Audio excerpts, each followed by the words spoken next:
অন্নপূর্ণা যোজনা পরিবারের তথ্য সংগ্রহের যে ফর্মটি আপনারা অনলাইন থেকে ডাউনলোড করেছেন, সেটা আপনারা কিভাবে ফিল আপ করতে হবে, আপনারা হয়তো খোঁজাখুঁজি করছেন ভিডিও কিভাবে ফিল আপ করবেন।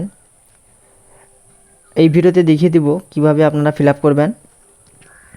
তো এখানে আপনাকে পরিবারের তথ্য চাইছে। এখানে আপনার প্রথমে যেটা আছে পরিবারের প্রধানের নাম। এখানে আপনার পরিবারের প্রধানের নাম আধার কার্ড অনুযায়ী আপনাকে লিখতে হবে। জন্ম তারিখতে দিবেন দিন মাস বছর হিসাবে। পরিবারের প্রধান পুরুষ না মহিলা, এখান থেকে আপনি টিক চিহ্ন করবেন। পরিবারের প্রধানের আধার কার্ড নম্বর দেবেন এটায়। রেশন কার্ডের পরিবারের যে আইডি যদি থাকে, ডিজিটাল রেশন কার্ড, তাহলে এটাতে দেবেন। পরিবারের সদস্য সংখ্যা কত আপনার, যদি 2 থাকে 2 দেবেন, 3 থাকলে 3 দেবেন। পরিবারের সদস্য ঠিকানা দেবেন এখানটায়,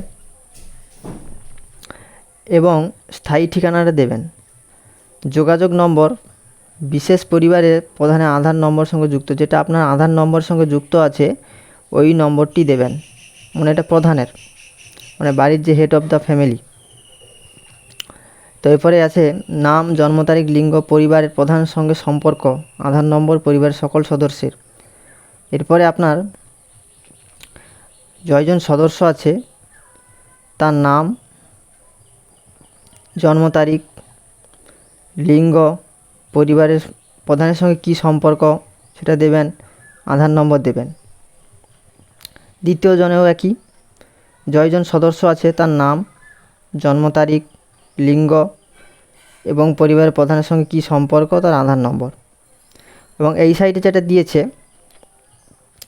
অন্নপূর্ণা যোজনার জন্য আবেদন করা হয়েছে, হ্যাঁ কি না, এটা এখানে আপনাকে যদি হ্যাঁ হয় হ্যাঁ দেবেন, না হয় এখানে টিক চিহ্ন করতে হবে। তো এইভাবে আপনি এটা পুরোটা ফিল আপ করবেন। এরপরে আমি 10 নম্বর পয়েন্টে আছে পরিবারের প্রধান ও পরিবারের সকল প্রাপ্তবয়স্ক সদস্যের ব্যাঙ্ক অ্যাকাউন্ট লেনদেন।